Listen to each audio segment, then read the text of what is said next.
श्रीयमाई स्तोत्रम्। त्रिवार वंदन हे माझे श्रीयमाई कुलस्वामिनी, नित्य नेमे सदा स्मरता सर्वदा मंगल साधते। त्रिजगज्जननी श्रीदेवी साक्षात् श्री भवमोचनी, अनेकास्त्रधारिणी प्रत्यक्ष महिषासुरमर्दिनी।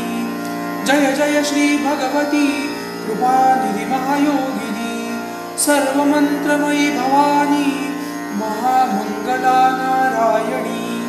महागौरी परमेश्वरी प्रचंड संपदा दायिनी, ब्रह्मावादिनी बुद्धिदात्री सात्विकी संततिदायिनी।